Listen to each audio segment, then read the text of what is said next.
So impressive that no one wants to play with her. The attacks seem to go on forever. Some of your peers will recognize her game, but they won't recognize her impact. It's kind of hard, and I used to think, come on, big dummies. And on the All the Smoke podcast, basketball legend and former Clark coach Sheryl Miller delivered a devastating blow, calling Swoopes a big dummy and dismantling the false narratives. Miller's putting Swoopes in her place, and her defense of Caitlin Clark reveals something unexpected about the future before we break down everything. Miller said, "Have you ever wondered why one of basketball's legends seems so determined to destroy the WNBA brightest new star?" To unpack the bizarre crusade Sheryl Swoopes has waged against Caitlin Clark from her college days right up until her rookie season. Are you ready? Let's go. Indiana Fever, which has fans buzzing with excitement. 3-time Player of the Year, 2-time National Championship, 2-time Tournament MVP, first woman to dunk in an organized game, gold medalist. Thank you for your time. In her most outrageous statement, she claimed that Clark was a 25-year-old playing against 20-year-olds during her time at Iowa. In reality, however, Clark was only 22 and in her 4th year, like countless college seniors. When called out on this falsehood, Swoopes retreated, claiming it was just hyperbole related to COVID eligibility rules, which was a weak excuse that didn't hold water. Caitlin Clark currently likely takes about 40 shots per game. She probably won't get 40 shots per game in the league, regardless of the team she plays for that. Portraying her as a self-centered volume shooter. In reality, however, Clark averaged 22. 7 shots per game, which is especially amusing considering that Swoopes herself averaged 19. Talk about hurling stones from a glass house, as Clark was getting close to the all-time NCAA scoring record. She had 2 shots per game during her final year, just 3 less than Clark. Record Swoopes changed tactics, casting doubt on the achievement's legitimacy by implying that Clark needed a 5th year to break. You asked me back, Caitlin, if you're going to break a record, you have to do it in the same amount of time as that player said it was right. So, if Kelsey Plum set that record in 4 years, Caitlin should have done so in 4 years, but since there's a co-year and then another year, you understand what I mean, so she's already had an extra year to break that record. When Clark joined the WNBA, Swoopes boldly predicted she wouldn't dominate the league. However, as she started to break rookie assist records and establish herself as one of the league's premier playmakers, Swoopes conveniently ignored the fact that the COVID eligibility rule have allowed her a 5th year. The numbers speak for themselves. Clark finished her rookie season averaging 19, 2 points and an 8-point league lead, even though she silenced the skeptics and won Rookie of the Year with 4 assists per game. She didn't say she wouldn't be good. I said that I didn't think Caitlin or Angel would enter the league and dominate right away. And them did respectfully. There's no way, even if we were to sit here and play semantics about dominating, that anyone could ever leave this season and say that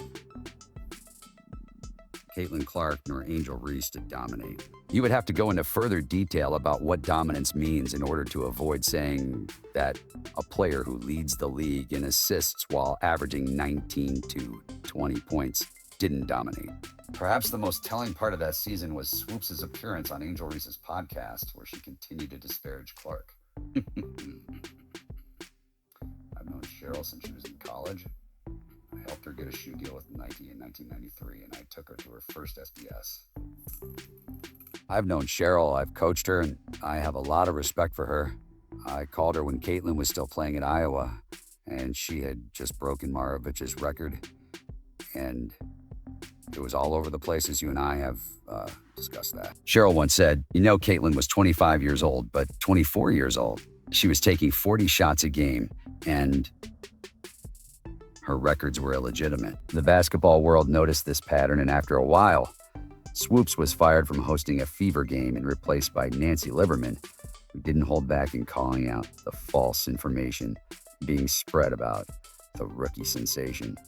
I called her as a friend and told her that although you can say whatever you want and have your own opinion about anyone, you must get the statistics correct. I mean, Facts matter. And if you just get ahead of yourself and say, hey, I made a mistake on my numbers, then this thing is over and everybody respects you for your opinion. And you might like Boston, I might like the Yankees. You know it's okay to have different opinions. The basketball world was eagerly awaiting someone with credibility to enter the Caitlin Clark conversation. And that moment finally arrived when Cheryl Miller entered the All the Smoke podcast studio and completely lit up the critic. What happens when a basketball legend who has actually coached Clark decides she's had enough of nonsense? I tried to talk to her at the Final Four. She didn't want to talk to me. My life will be good or great with. Miller didn't just casually support Clark. She came with fire and precision that only someone of her stature could deliver her now. Viral comment directed at critics like Swoopes.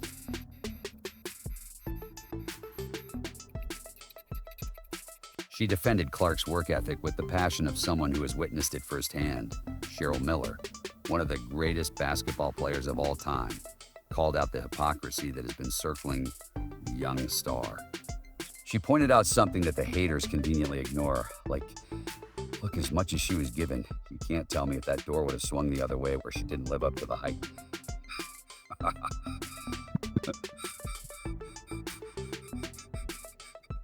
Olympia's planned. With that said, you big dumb, are you getting paid now? It's the uncomfortable truth that Clark's detractors don't want to acknowledge that her presence has elevated the entire league. I'm going to be honest because it needs to be said, and I can relate to that young lady, and I felt for her because I know what it's like to be hated. I know what it's like to be a black woman and hated because of my color. You recently coached the WNBA All-Star game, and you spent some time with Caitlin Clark. How was your experience with her? She's such a big star. I mean, the sky's the limit for her to be around Caitlin Clark. Speaking from conjecture, she is speaking from firsthand experience. After coaching Clark in the 2024 WNBA All-Star Game, Miller had a front row seat to assess Clark's performance beyond the highlight reels, and what she found shocked even Miller. I can't imagine this young woman I don't want to use hating MH and people simply having, and look, she brought some on herself a little bit because she is cocky for a good reason, confident, and I love that about her. However, watching the dynamics in the media had their own narrative, and I was happy and proud to see that the narrative wasn't the truth. One thing I've learned is to step back and let these kids be themselves. Behind Miller's technical breakdown of Clark's skills, there is something far more significant. A genuine emotional bond formed in the trenches of Clark's most difficult struggles. I didn't realize how talented she was and how well she sees the game in a 3D version thinker defensively than I thought and gave her credit for. Miller's revelation effectively dismantled months of media spin in a single sentence with her unique insight into what makes Clark special. When the Fever finally won their first game of the 2024 season, Miller did more than just congratulate Clark. She gave her some unwavering support when the rookie needed it most. He was being hit with everything. I just said, I'm so proud of you. And I go savor this as if it were a formula, but keep being you. The embrace between Miller and Clark following Indiana's first victory wasn't just a friendly exchange between basketball players. It was a crucial moment that demonstrated how alone Clark had felt amid the storm of criticism surrounding her. Entry into the league, Miller recalled the raw emotion of that encounter. I gave her the biggest hug I could, and when she saw me, she said, "Oh man, finally someone who's on my side." She was being hit with everything left and right, heavy as a crown that she's wearing right now, and it wasn't something that she anointed herself. Rather, it was placed on her head, and I hope people understand that. But it's everything that she's dealing with in that vulnerable moment. Miller didn't just offer meaningless platitudes. Instead, she gave the kind of guidance that only someone who has walked a similar path can provide. I'm so proud of her. These weren't just words of consolation. They were a lifeline to a rookie drowning in expectations and scrutiny, and I just gave her the biggest hug I could. When she saw me, she said, "Fine, man.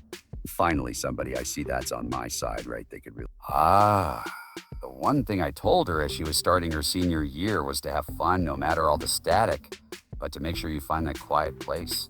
When Cheryl Miller speaks, the basketball world listens, and for good reason. Her voice carries the weight of a remarkable legacy: 3 Naismith Player of the Year awards. He had 2 national championships, an Olympic gold medal, and a spot in the Basketball Hall of Fame. But Miller's support extends beyond her stellar resume. I see something in Clark that many critics overlook: her exceptional court vision, which makes her more than just a scorer. You can set a screen for Kane, but Kane doesn't need one because she has great handles. The All-Star Game wasn't just about dispelling myths. It also marked the start of a relationship that could completely change the Indiana Fever's trajectory. Long before they even set foot on the court together, Clark had been watching Miller from a distance with unmistakable admiration. When Miller told Clark, "I'm so proud of you, Saber. Use this as a formula, but keep being you," she wasn't merely offering support. She was passing the torch while some critics continue their with this kind of mentorship in place. The future of basketball in Indiana is not only bright, but